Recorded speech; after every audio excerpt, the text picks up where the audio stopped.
साम्राट् अशोकः पितुः बिन्दुसारस्य अपेक्षायाः अनुगुणम् अशोकः अवन्त्याः राजधानीम् उज्जयिनीं प्रति प्रस्थितवान्। मध्ये मार्गं सायंकालः यदा जातः तदा विदिशादेशे पर्वतोपत्यकायां सः वसतिं कृतवान्।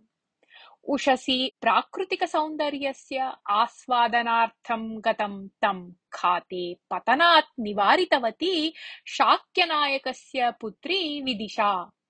तस्यां रात्रौ उभे महिले अशोकं मारयितुं प्रयत्नं कृत्वा असफले सत्यौ बन्धनं प्राप्तवत्यौ।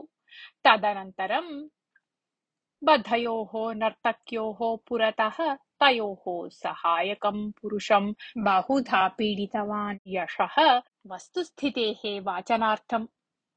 ततः सः ते नर्तक्यौ उद्दिश्य उक्तवान्, भवत्यौ युवराजं मारयितुम् आगते, अतः भवत्योः मरणदण्डनं भविष्यति।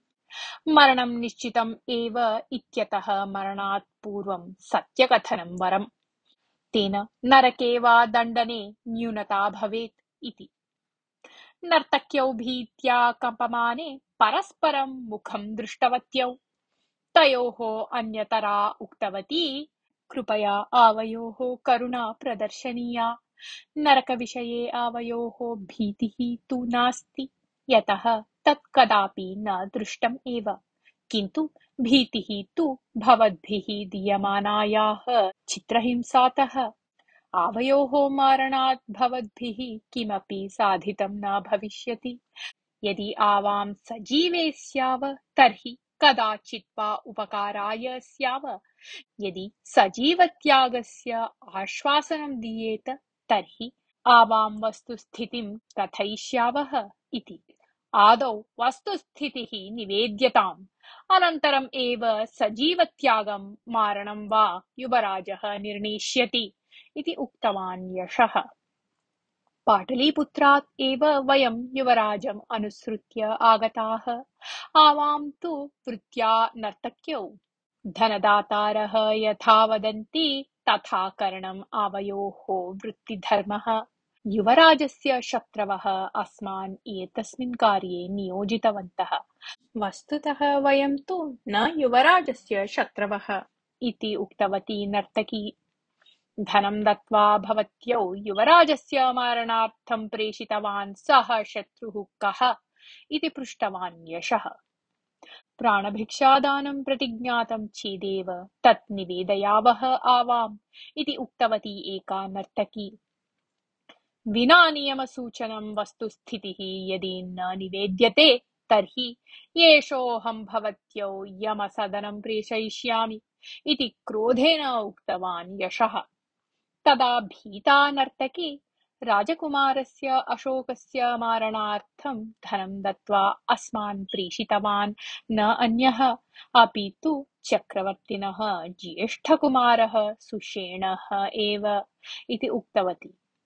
एतत् श्रुत्वा किम् एतत् सत्यम् इति वदन् वासगृहात् बहिः आगतवान् अशोकः। सत्यं महाप्रभो इति उक्त्वा ते नर्तक्यौ सुषेणेन रहसि कृतं स्वप्रासादं प्रति निमन्त्रणं, सहस्ररूप्यकाणां वज्राङ्गुलीयकस्य दानं, कार्यं यदि यशस्वितया समाप्ते तर्हि इतोपि मूल्यानि उपायनानि दीयन्ते इति सुषेणस्य कथनम् इत्यादिकं सर्वं यथास्थितं निवेदितवत्यौ। ताभ्यां प्रदर्शितानि वज्राङ्गुलीयकानि उक्तानि अधिकारिणां नामानि च एतस्य साक्षीभूतानि आसन्। अतः अशोकः यशः च तयोः वचने विश्वासं कृतवन्तौ। विचारणसमाप्तेः अनन्तरम् अशोकः करताडनेन भटान् आहूतवान्।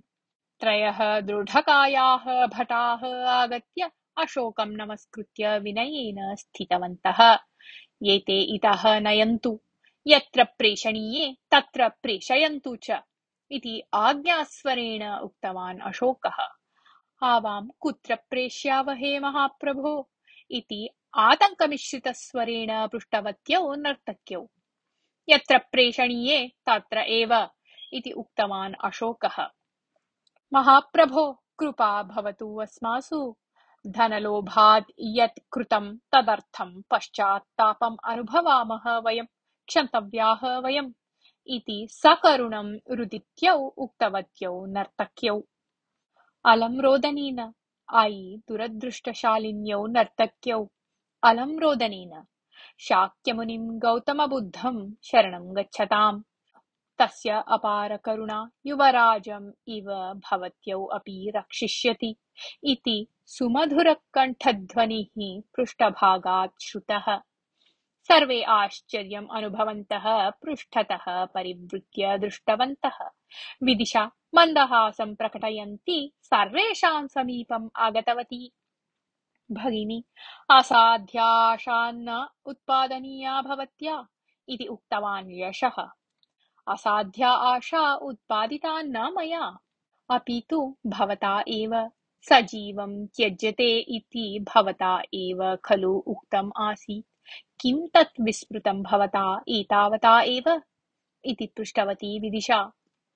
विवेकिनी भवती किमर्थम् एतादृशम् असम्बन्धं प्रलपति? सजीवं त्यजते इति मया कदा वा उक्तम्? अन्यच्च एतयोः त्यागे दण्डने वा मम कः वा अधिकारः इति गाम्भीर्यमिश्रितस्वरेण उक्तवान् यशः। सत्यम् उच्यताम्, अन्यथा मारयिष्यामि इति खलु उक्तम् आसीत् भवता। सत्यम् उक्तं चेत् सजीवं त्यज्यते इत्येव तात्पर्यं सिद्ध्यति खलु तस्य वचनस्य। तत्तस्य वचनस्य अपरिपालनं विस्मरणं वा सर्वथा न शोभते इति उक्तवती विदिशा। अहो अपूर्वा वादसरणिः इति सन्तोषेण वदन् अशोकः यशम् उद्दिश्य, मित्र, एतादृशीं महाबुद्धिमतीं भगिनीत्वेन प्राप्तवान् भवान् निश्चयेन सौभाग्यशाली इति उक्तवान्। यशः मूकतां गतः आसीत्।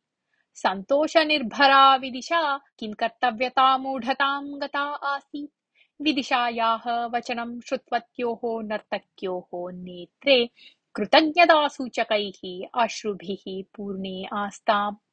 क्षणकालानन्तरं यशः प्रकृतिं प्राप्य एते वञ्चिके नर्तक्यौ सजीवं त्यक्तव्यौ इति वस्तुतः अपि भवान् इच्छति वा युवराजवर्य इति आश्चर्येण पृष्टवान्। विदिशया उक्तस्य प्रतिरोधः कथं वा कर्तुं शक्येत? किन्तु एतदर्थं विदिशया अपि यथायोग्यं शुल्कं दातव्यं भवति इति वदन् अशोकः मन्दहासपूर्वकं विदिशां दृष्टवान्। मया यदि तद्दातुं शक्यते तर्हि ससन्तोषं ददामि। तत् किम् इति वदतु भवान् इति उक्तवती विदिशा। तत् अवश्यं दातुं शक्यते, भवत्या एव दातव्यं तत्। तत् अपूर्वं चापि, किन्तु तत् किम् इति वक्तुं क्लेशम् अनुभवामि इति उक्त्वा क्षणकालानन्तरं पुनः उक्तवान् अशोकः। तत् भवत्याः अग्रजं यशं वदिष्यामि इति। यशः मन्दहासपूर्वकं विदिशां दृष्टवान्। विदिशा शिरः अवनमय्य ततः निर्गतवती।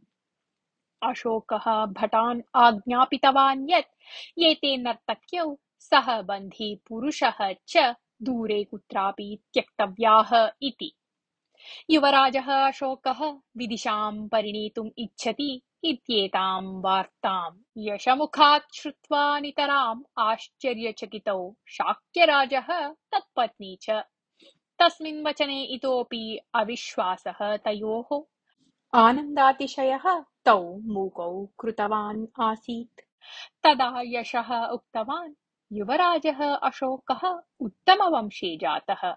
अन्येषां राजकुमाराणाम् इव एतस्यापि राज्याकाङ्क्षा अधिकारप्राप्तीच्छा च अस्ति चेदपि एषः स्वभावेन नितरां सज्जनः। तस्य मृदुव्यवहारशालित्वं सर्वे प्रशंसन्ति। अतः मम तु भाति यत् विदिशायाः निमित्तं एषः योग्यः वरः इति। सुसमृद्धस्य अवन्तीप्रदेशस्य राजप्रतिनिधिः सन् अधिकारं प्राप्नुवन् अस्ति एषः। एतस्य परिणयात् अस्माकं विदिशा महाराज्ञी प्राया भविष्यति इति। तदभ्यन्तरे तत्र स्थित्वा सर्वं श्रुतवती विदिशा अग्रजम् उद्दिश्य मद्विषये भवता अवगतं किम्? एतावत् एव। महाराज्ञी त्वप्राप्त्या मम सन्तोषः भवेत् इति किं भवान् चिन्तयति? किं मम महाराज्ञी त्वप्राप्तिः एव अभिलषितं भवतः? इति पृष्टवती। क्षणकालस्य मौनस्य अनन्तरं यशः मन्दहासपूर्वकम् उक्तवान्, भगिनी, को वा अग्रजः स्वस्य भगिन्याः महाराज्ञीत्वप्राप्तिं न इच्छेत्? भवती महाराज्ञी भवेत् इति अहं यत् अभिलषामि तत्र किं वा अनौचित्यम्? युवराजस्य अपेक्षायाः पूरणे भवत्याः कः क्लेशः? किमर्थम् इतोपि सन्दिहाना अस्ति भवती इति। तदा विदिशायाः माता उक्तवती, युवराजः एतां परिणेतुम् इच्छति इति वार्ता वस्तुतः मयि महत् आश्चर्यम् अजनयत्। किञ्चित् कालं तस्मिन् वचने विश्वासः एव न जातः मम। मम पुत्री साधारणकन्यका इव नास्ति इति तु सत्यम्। प्रवृत्तानां सर्वेषां घटनानां परिशीलनात् ज्ञायते यत् कोऽपि दैवसङ्कल्पः एतत् सर्वं कारयन् अस्ति इति। अस्माकं वसतेः समीपे वासं कर्तुं युवराजं को वा प्रेरितवान्? अशोकः खाते यथा न पतेत् तथा कर्तुं विदिशां को वा प्रेषितवान्? मारणोद्यतानां वञ्चकानां ग्रहणे भवतां प्रवृत्तिः कथं वा जाता? सर्वम् आश्चर्यवत् भासते इति। तावत्पर्यन्तं मौनेन स्थितवान् विदिशायाः पिता तदा उक्तवान्, युवराज, विदिशयोः सहजीवनं दैवेन एव निर्णीतम् इति मन्ये। अन्यथा दिनाभ्यन्तरे सा युवराजस्य प्राणरक्षणार्थं द्विवारं साहाय्यं कृतवती न स्यात्। दैवाधीनं जगत् सर्वम् इति। एतत् सर्वं श्रुतवत्याः विदिशायाः नेत्रे अश्रुपूर्णे जाते। सा विना वचनं भवनात् निर्गत्य हस्तौ मुकुलाकारेण योजयित्वा आकाशं पश्यन्ती, हे तथागत बुद्धदेव, का एषा परीक्षा भवतः?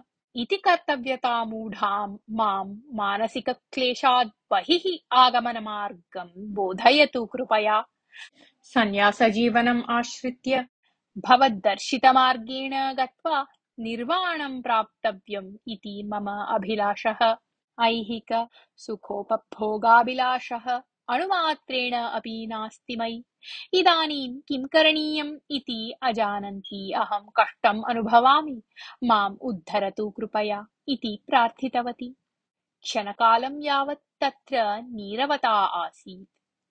ततः विदिशा यशं पश्यन्ती उक्तवती, कर्तव्यं किम् अकर्तव्यं किम् इति अहं निर्णेतुं न शक्नोमि।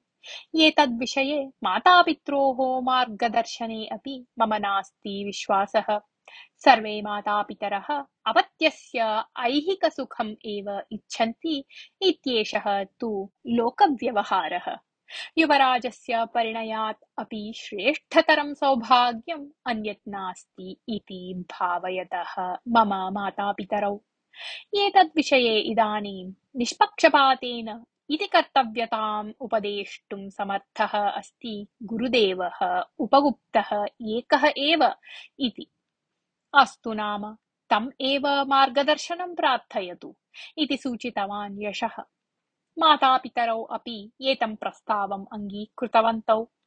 विचारणात् ज्ञातं यत् उपगुप्तवर्यः अनन्तरदिने एव विदिशां प्रति आगमिष्यति इति। यशस्य द्वारा विदिशायाः अभिप्रायं ज्ञातवान् अशोकः ससन्तोषम् उक्तवान् यत् एकदिनं यावत् प्रतीक्षां कर्तुम् अहं सिद्धः अस्मि एव इति। अनन्तरदिने प्रातः विदिशा मातापितृभ्यां सहोदरेण च सह तं विहारं गतवती, यत्र च उपगुप्तवर्यः वसतिं कल्पितवान् आसीत्। यशः तस्य मातापितरौ च विहारात् बहिः एव स्थितवन्तौ।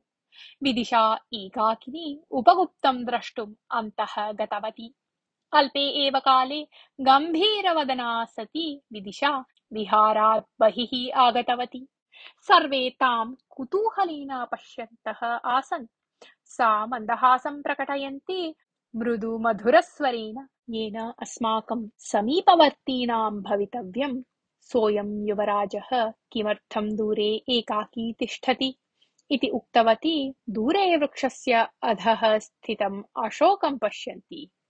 एतत् श्रुतवतः यशस्य मुखम् आनन्दातिशयेन प्रकाशमानं जातम्। सः धावन् गत्वा अशोकं हस्तग्रहणपूर्वकं सर्वेषां समीपम् आनीतवान्। युवराज, गुरुदेवेन आज्ञप्ता अस्मि यत् भवतः इच्छा पूरणीया इति, किन्तु मम काचित् विज्ञप्तिः। बुद्धदेवेन बोधितं धर्ममार्गम् एव आजीवनम् अनुसर्तुम् इच्छामि अहम्।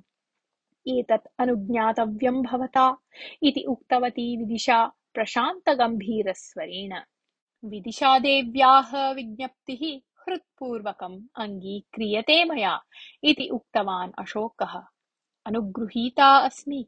आवयोः विवाहः तथागतस्य परमसन्तोषाय भविष्यति इति अभिप्रैति गुरुदेवः।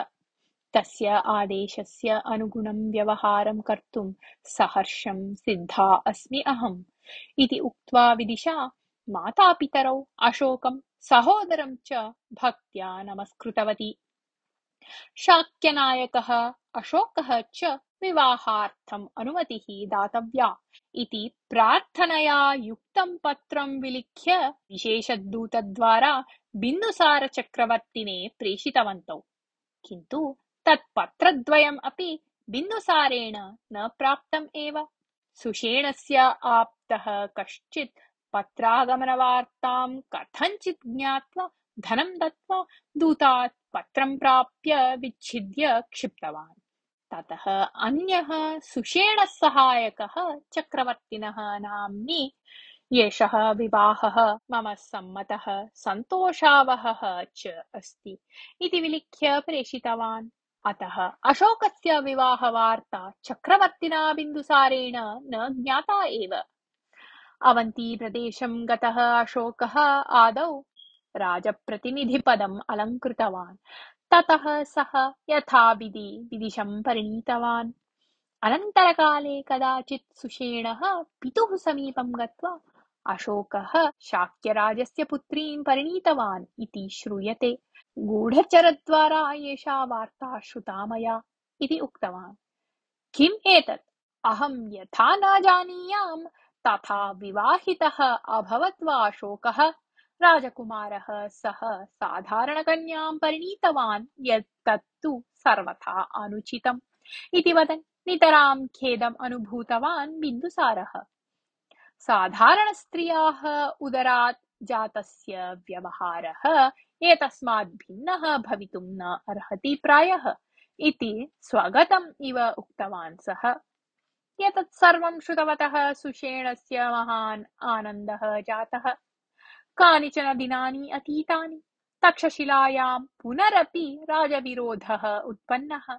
अतः बिन्दुसारः सुषेणम् आहूय उज्जयिन्यां स्थितस्य अशोकस्य आह्वानं तक्षशिलां प्रति प्रेषणं वा सर्वथा कष्टसाध्यम्।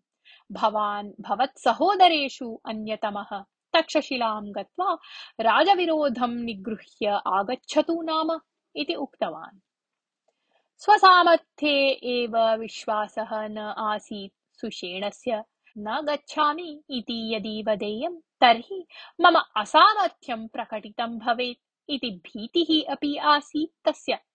अतः सः पितरम् उक्तवान्, तक्षशिलां गत्वा राजविरोधस्य निग्रहणं मम कर्तव्यम् इति अहम् अङ्गीकरोमि।